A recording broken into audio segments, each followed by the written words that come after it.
Hello， 大家好，这里是惠子。在早期，龙系宝可梦是非常稀有的存在，但是随着时代的更迭，龙系家族中出现了一些非常奇怪的成员，并且有一些和龙系不沾边的家伙，进化之后愣是变成了龙系，实在是匪夷所思。就让我们一起来看看吧。一海刺龙，水刺龙王水加龙。第一世代只有一只龙系的宝可梦，那就是快龙。那个时候似乎是要体现龙的稀有，所以给的龙系个体非常少。这个一代的海刺龙直到二代才获得了进化型，只要携带龙之鳞片通讯交换后，就能成为龙系的刺龙王。二青年鸟，一般加飞行，七夕青鸟龙加飞。这只宝可梦我找不到任何是龙系的理由，无论是原型还是名字设计，都是极乐鸟的设定。实在要想一个与龙挂钩的理由的话，我想到一个，鸟类大概是恐龙的后代，所以七夕青鸟是龙系的。是不是很牵强？因为我找不到第二个能支持它是龙系的理由啦。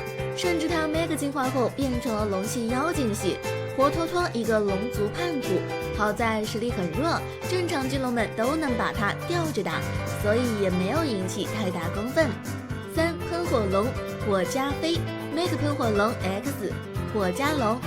喷火龙本身作为一只主龙造型的宝可梦，被玩家诟病许久，因为它不是龙系，却能学习很多龙系技能，可谓是和名字完全不符的宝可梦啊。不过在6代中，喷火龙获得了 Mega 进化的能力，一下还是双形态 ，X 喷就是火系龙系的，这下它终于成为了真正的龙系。四蛋蛋草加超能，阿罗拉椰蛋树草加龙。在阿罗拉地区，对蛋蛋使用叶之时，可以让它进化成草系龙系的椰蛋树，但是其他地区就是草系超能系的椰蛋树。根据图鉴所说，阿罗拉的阳光特别猛烈，所以椰蛋树在成长过程中放弃了精神力去冥想，体内的龙之力量觉醒了，因此变成了龙系。不过说真的，我把这只宝可梦拿去给个路人看，大概没人会觉得它是个龙系吧。不过椰蛋树具备龙属性不是没有道理的，阿罗拉地区的椰蛋树的龙属性可能来自于龙血树，它的原型还来自于西班牙民间形似龙的怪物可可。五电龙电 Mega 电龙电加龙。电龙其实开始和龙没啥关系，因为它的退化型甚至是羊这种哺乳动物和爬行类似乎和龙没有太大的亲戚好谈的。不过因为翻译问题以及确实考究了一点点中国龙元素的情况下，Mega 进化后电龙成为了一只真龙。六蜥蜴王草 Mega 蜥蜴王草加龙。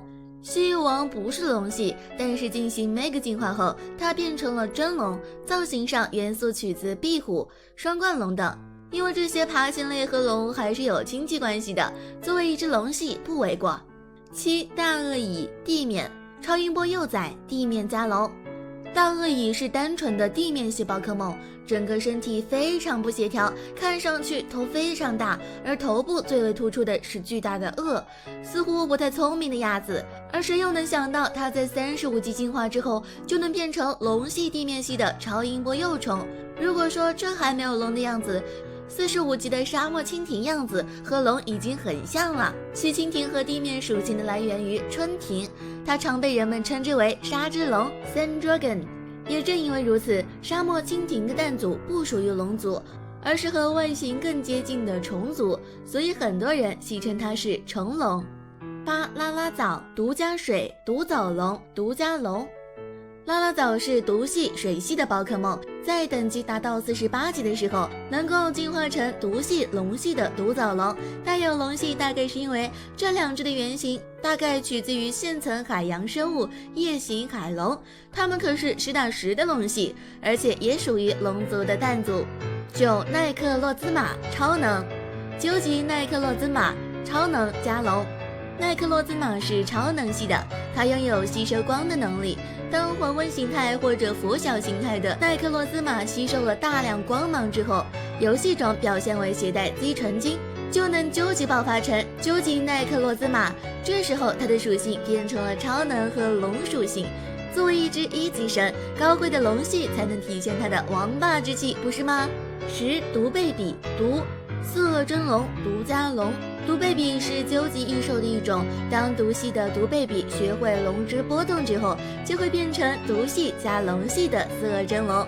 毒贝比和色真龙是仅有的存在进化关系的究极异兽。究极异兽色真龙代号为 UB 次真。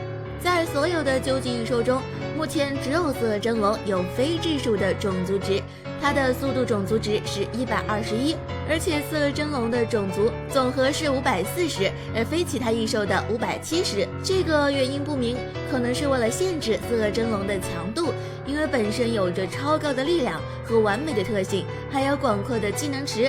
如果570实在过于逆天。值得一提的是，小智的毒贝比已经进化成了色真龙，也就是说，小智收服的龙系从此又多了一只。好了，以上就是今天的全部内容了，咱们下期见。